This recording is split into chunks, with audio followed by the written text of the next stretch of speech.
Charles Hilary, moja ya waandishi wa habari nguli kabisa hapa nchini Tanzania, lakini nje ya mipaka ya nchi ya Tanzania. Leo nakuletea historia yake uweze kufahamu alikuwa ni nani, na hii ni Baigeze TV. Kama ndo mara yako ya kwanza kabisa kujiunga nasi, usahau kusubscribe, kulike, kushare, vile na kukomenti. Kubwa zaidi ya Charles Hilary na mzee wa Macharanga, alizaliwa Jang'ombe, Unguja mwaka 1959. Baba yake alikuwa na asili ya Tanganyika, sasa Tanzania bara, kabila Mpogoro. Mzee huyo alikwenda kufanya kazi Pemba kama askari polisi mwaka 1956. Mama yake alikuwa Muunguja. Katika maisha yake ya utotoni kulitokea tukio ambalo Hilary hakulisahau daima. Ilikuwa ni kunusulika kuuawa kwa risasi mwaka 1964, siku chache baada ya mapinduzi yaliyong'oa utawala wa Sultan Zanzibar. Mwaka 1968 Charles alihamia Dar es Salaam alikoendelea na masomo yake ya shule ya msingi katika shule ya Ilala Mchikichini. Maisha yake ya kikazi. Baada ya kuhitimu mafunzo ya uandishi wa habari, Charles alipata ajira yake ya kwanza kwenye redio iliyokuwa ikiitwa Radio Tanzania Dar es Salaam RTD mwaka 1981. Akiwa na kituo hicho, kipaji chake, sauti yake ya utangazaji na lafudhi yake murwa ya kimwambao vilimtambulisha mapema kuwa ni bora. Akawa akitegemewa sana katika iliyokuwa idhaa ya biashara, ambalo mvuto wa utangazaji wake ulikuwa muhimu sana. Kwenye idhaa ya taifa alikabidhiwa kipaza sauti cha kutangazia mpira mapema kabisa. Mwaka 1994 Charles Hilary, Julius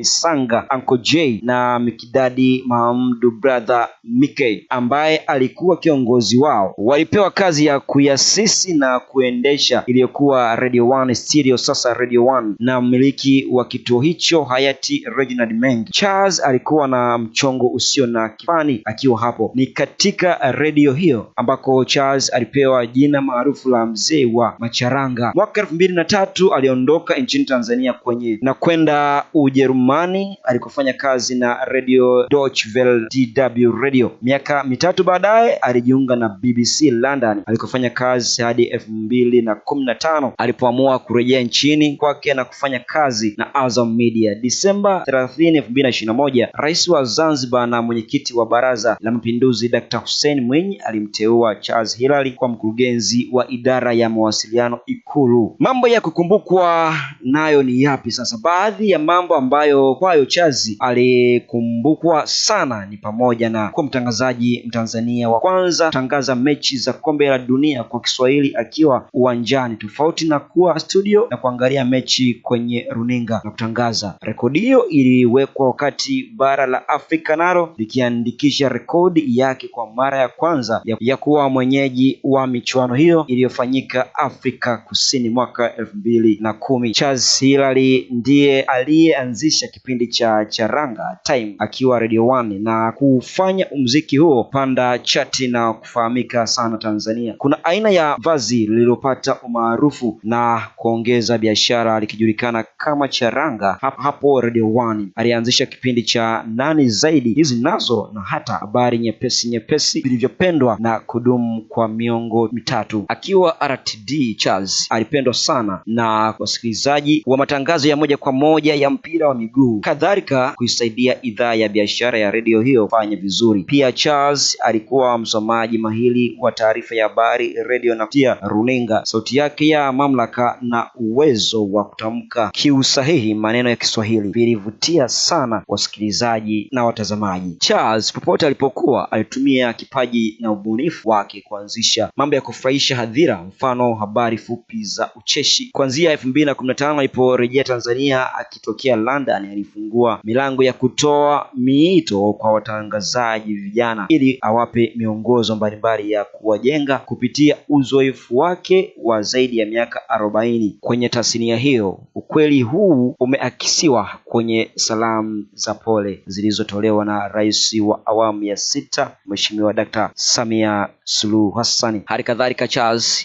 alikuwa akisifiwa na wanahabari kwa juhudi zake kwenye kukilinda Kiswahili dhidi ya changamoto zinazokikabili lugha hiyo. Alikosoa makosa mbalimbali hususani ya wazi na yanayoashiria kutojali kwa wafanya kosa hayo. Kufariki dunia. Kifo cha Charles Charles ambaye hakuwa na tabia ya kujipata kama fulani katika jamii, bali kujipambanua kama mtu wa watu. Kilitangazwa mapema na Azam Media asubuhi ya Jumapili ya Mei 11, 2025 na kuwashitua wengi. Sababu ya mauti ilielezwa kuwa ni kuugua kwa ghafla majira ya alfajiri na kufariki njiani akiwa anawaishwa kuelekea hospitali ya Mloganzila kwa matibabu. Na mtazamaji, hii ndio historia fupi ya Charles Hilary ambaye amefariki dunia, mwandishi ya habari kabisa, mwandishi nguli ambaye amefanya makubwa hapa nchini Tanzania. Hii ni By Gels TV, usahau kutufuatilia kila